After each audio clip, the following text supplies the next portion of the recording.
কুশলে আছেনে ছাৰ? আজি প্ৰথমবাৰৰ বাবে কুশল বাৰ্তা সুধিছো আপোনাক ভাল পাবলৈ ধৰিছো।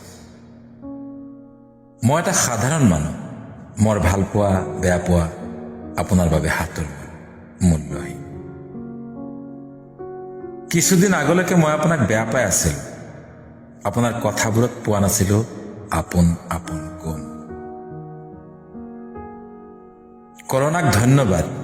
কৰোণাই আপোনাৰ প্ৰেমত পেলালে। হাতত হেংদাং লৈ আপুনি যুদ্ধক্ষেত্ৰত। আপোনাৰ প্ৰত্যেকটো শব্দত, আপোনাৰ প্ৰত্যেকটো বাক্যত মৰহিব ধৰা আশাবোৰ ফুলি উঠে অসমীয়াৰ বুকু।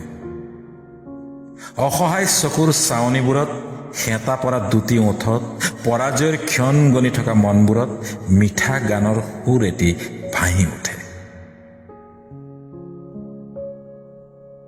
ইউহানে মেলি দিয়া বিষাক্ত বতাহ যাক বিয়পিছে।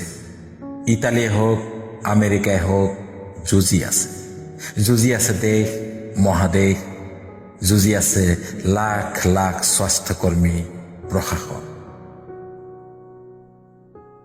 ৰাস্তাৰ কাষত পৰি ৰোৱা মৃতদেহবোৰে, ট্ৰাকে ট্ৰাকে কঢ়িয়াই নিয়া মৃতদেহবোৰে, মৃত্যুসজ্জাত পৰি ৰোৱা ৰোগীবোৰে, দীঘল উশাহ এৰি দিয়া চিকিৎসকবোৰে, ICU কক্ষৰ উচুপনিবোৰে আঁকি দিয়ে এখন জীয়া ছবি।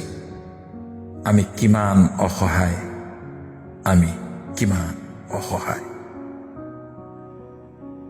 তথাপিও আপুনি যুঁজি আছে। আপোনাৰ বাক্যৰে গাঁঠিছে মনোবলৰ মালা।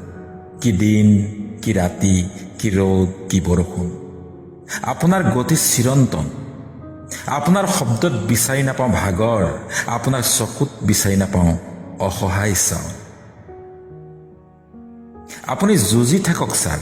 আপুনি যুদ্ধৰ সেনাপতি আৰু মই এগৰাকী নগণ্য সৈনিক।